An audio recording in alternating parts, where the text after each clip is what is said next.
Students, I hope you all are happy and healthy. In my previous video, I have told you that we express a chemical change in the form of chemical equation. In a chemical equation, we write the reactants at left hand side and we write the products at right hand side.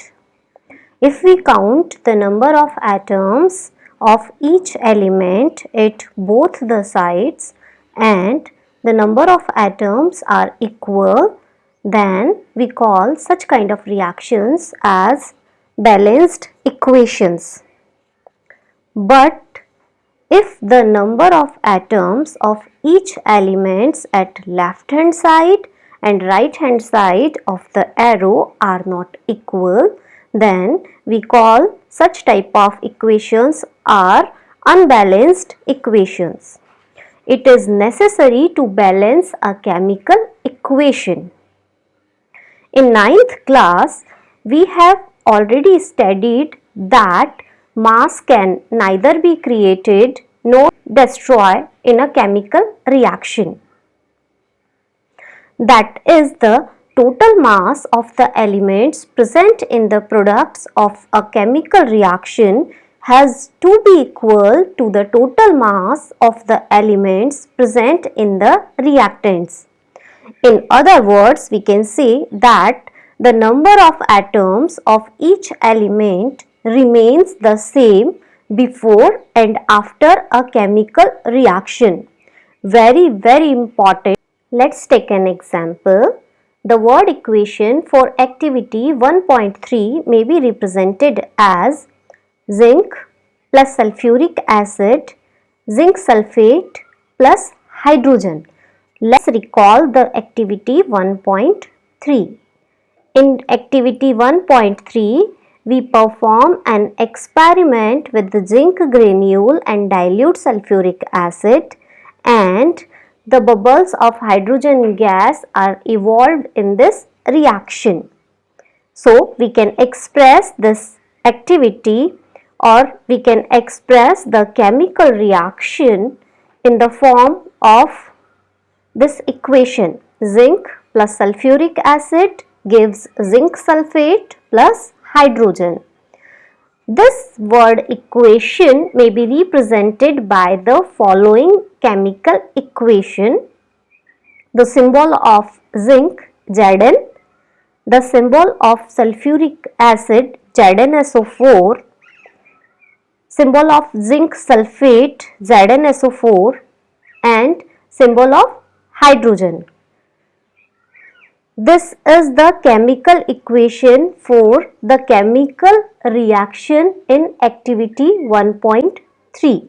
Let us examine the number of atoms of different elements on both sides of the arrow.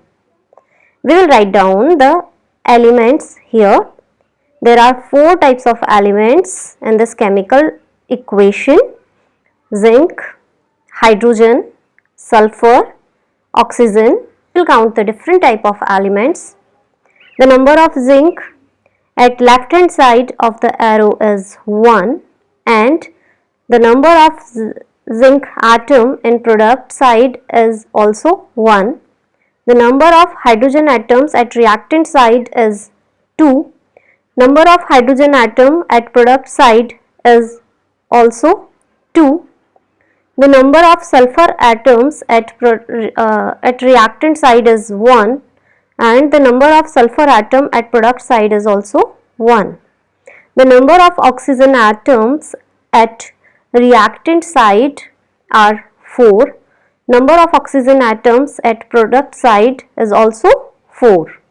With the help of this table, we can conclude that the number of atoms of different elements at reactant side and product side are equal. So, this equation is a balanced chemical equation. Now, let's take one more example. We will balance this equation. In first step,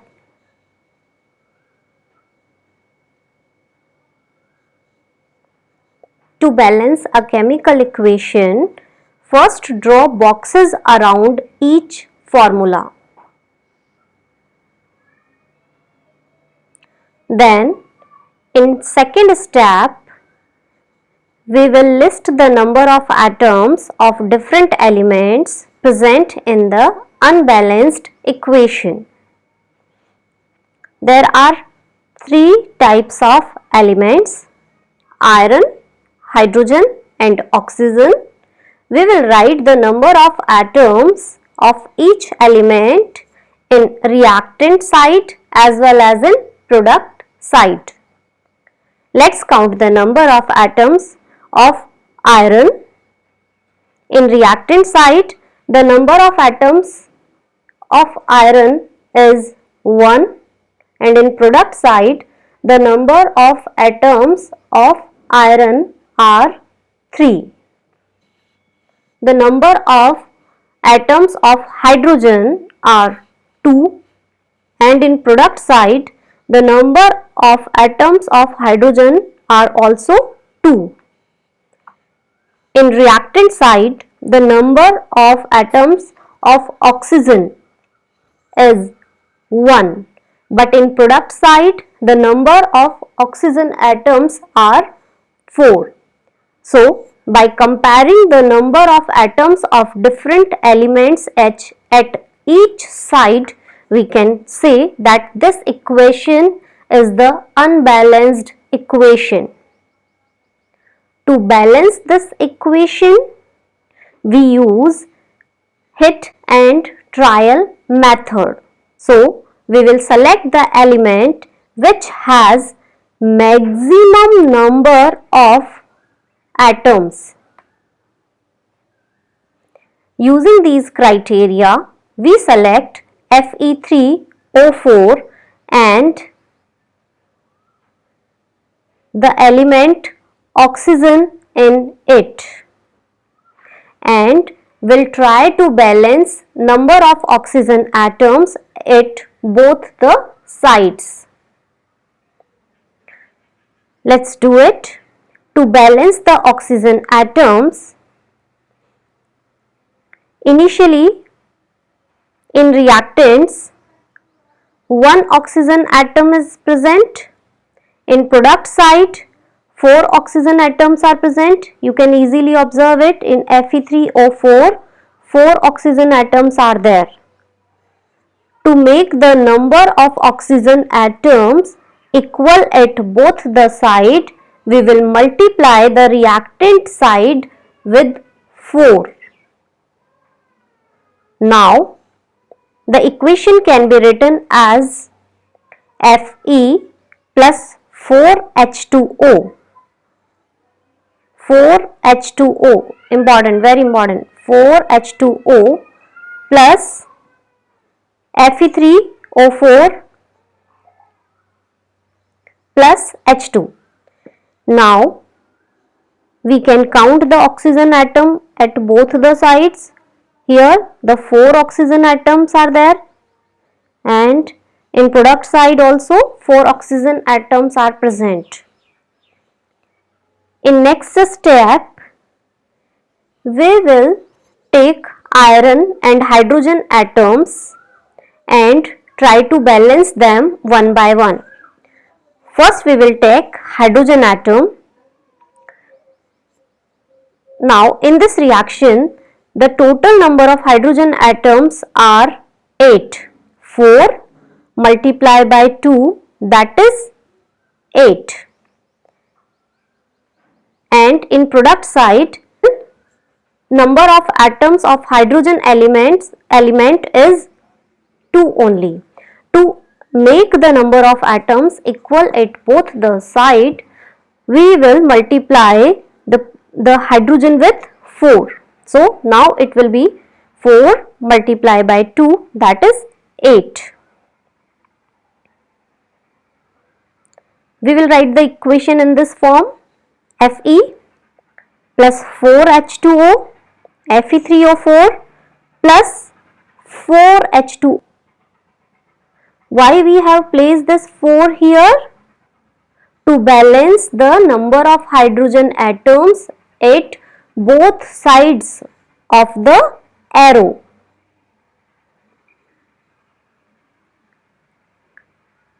Now we will balance iron. Number of iron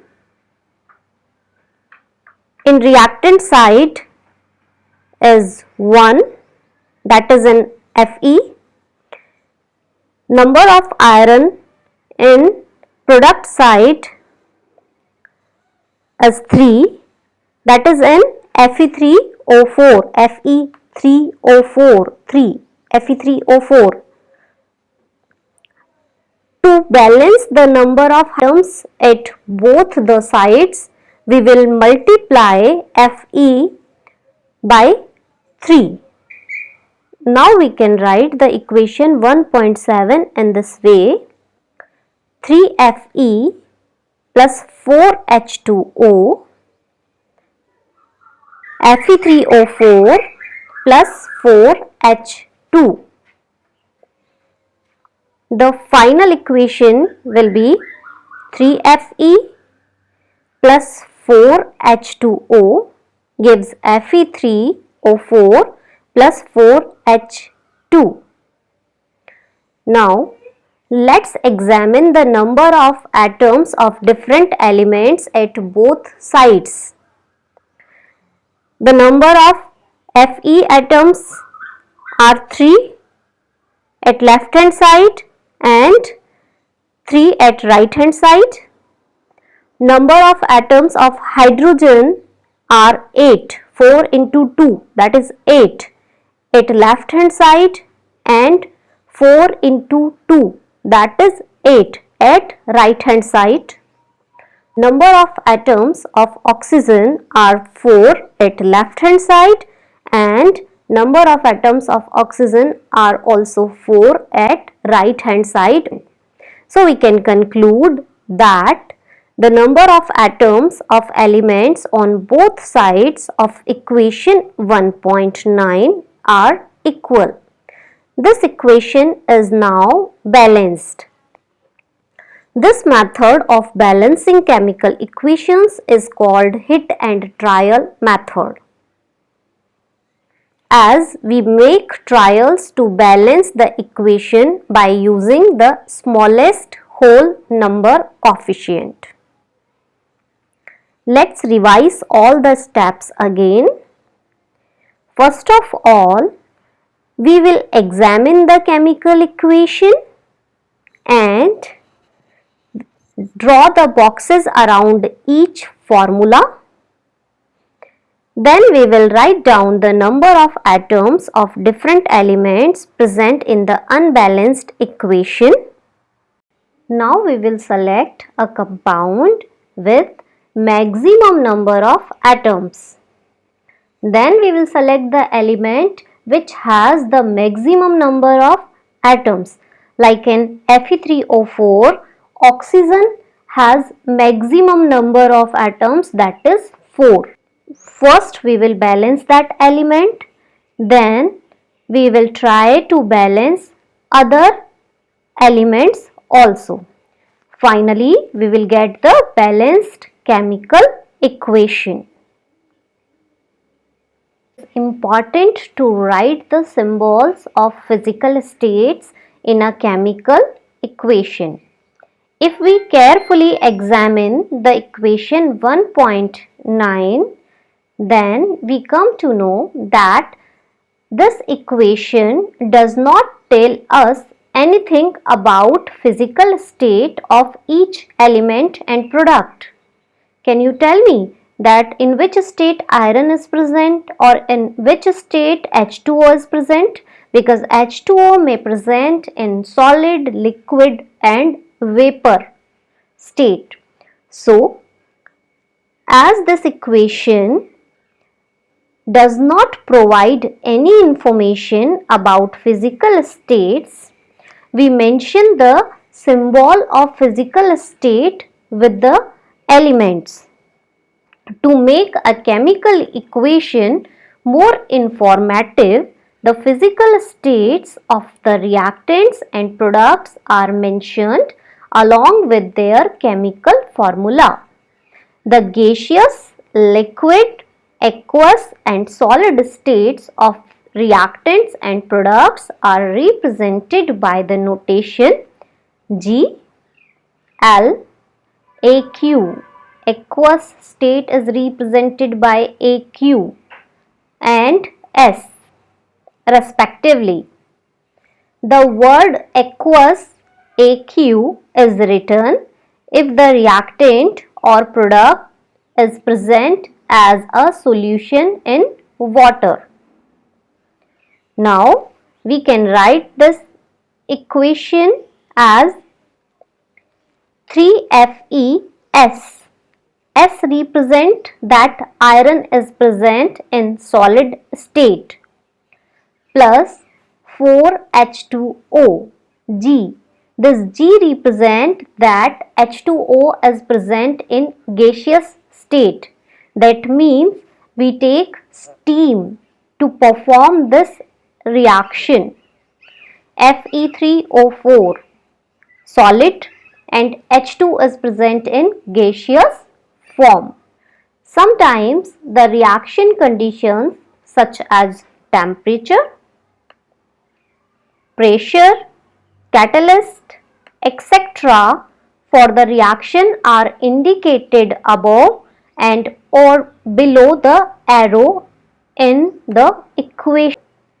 In this equation, the pressure is mentioned above the arrow. Can you identify this equation?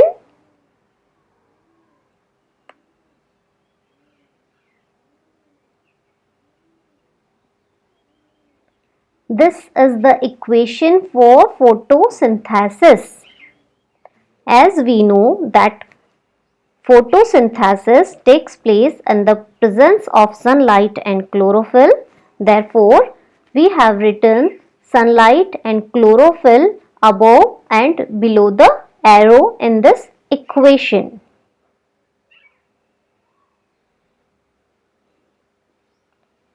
Try to solve these questions.